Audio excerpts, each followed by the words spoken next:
Sir ওই দেখেন সেলিম। এ কি স্যার আপনারা? হ্যাঁ আমরা তোর জন্য এখানে এসেছি। মানে এই তোর ব্যাগে কি আছে? কেন স্যার, আমাকে দেখে কি অপরাধী মনে হচ্ছে? আজকাল অপরাধীরাও সুটবুট পরে ঘুরে বেড়ায়। তোর ব্যাগে কি আছে দেখাতে বললাম না? ওই দেখ তো ব্যাগে কি আছে। দে স্যার, এই দেখেন কতগুলো টাকা। বুঝেছি। ওই নিয়ে চল ওকে। কোথায় স্যার? শ্বশুর বাড়ি চলো শোনা। হ্যালো, আমি থানা থেকে বলছি। কি হয়েছে স্যার?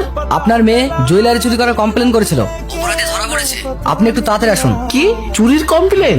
আপনি তাড়াতাড়ি আপনার মেয়েকে নিয়ে আসুন। ওকে। হাসি, হ্যাঁ আব্বু। তো জুয়েলারি চুরি হয়ে গেছে, থানায় কমপ্লেন করেছিস? আমাকে তো একবারও জানাসনি। কি বলছো এসব? আমি তো কিছু জানি না। হাসি, এটা কি সত্যি? হ্যাঁ সত্যি আব্বু, থানা থেকে ফোন এসেছিল। হ্যাঁ। ঠিক আছে আমি আসছি। আসছি মানে? আমিও তোর সাথে যাব। তোমাকে যেতে হবে না আব্বু। না যাবে, তুই একটা কথা বলবি না, তুমি ওর সঙ্গে যাও। চল। স্যার, আরে টনি বাবু বসুন বসুন। স্যার, আমার নেকলেস পেয়েছেন? না ম্যাডাম, ওকে এত মারার পরে ও বলছে নেয়নি। নেয়নি মানে?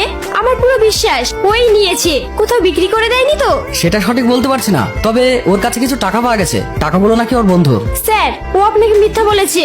ম্যাডাম আপনি আরেকবার ভেবে দেখুন, ভুলে কোথাও রেখে দেননি তো? তাছাড়া আমরা মানুষ দেখেও বুঝতে পারি কে কেমন। আচ্ছা তোর গহনা কি চুরি করেছে? কার নামে কমপ্লেন করেছিস? অফিসার, ছেলেটাকে ডাকুন তো একবার। কনস্টেবল ছেলেটিকে ডাকো। ওই এদিকে আয়। সেলিম। অফিসার, ওকে ছেড়ে দিন। কি বলছেন? ওকে ছেড়ে দেবো? হ্যাঁ। তুমি এসব কি বলছো? আমার সেদিনে কেনা জুয়েলারি সব ওই চুরি করে নিয়ে গেছে। চুপ কর। তুই জানিস ওর মতন সৎ ড্রাইভার, সৎ মানুষ এই সারা শহর খুঁজলেও পাবি না, আর তুই ওর নামে কমপ্লেন করেছিস? ঠিক এসব আপনি কি বলছেন টনি বাবু? আমি ঠিকই বলছি। আব্বু, তুমি কি করে জানলে ও এত সৎ মানুষটা? হ্যাঁ আমি জানি। শোন তাহলে। আচ্ছা মশাই, তো আপনি এক্ষুনি তো চুকে দিতেন, খেয়ে আছেন নাকি? বুঝতে পারিনি, আমি তেমন গাড়ি নিয়ে বেরোয়নি তো, এমার্জেন্সি কাজ পড়ে গেছে, তাই তাড়াহুড়ো করে যাচ্ছিলাম। ব্রেকটা যদি 1 মিনিট পরে মারতেন তাহলে তো আমি 4 চাকার তলায় পড়ে পাপুড় হয়ে যেতাম। ওসব বাদ দাও, তুমি গাড়ি চালাতে পারো? হ্যাঁ জানি। তুমি কি কাজ করো? কিছু করি না, বেকার। আচ্ছা ধরে নাও আজ থেকে তোমার চাকরি হয়ে গেল, আজ থেকে তুমি আমার ড্রাইভার। এসো।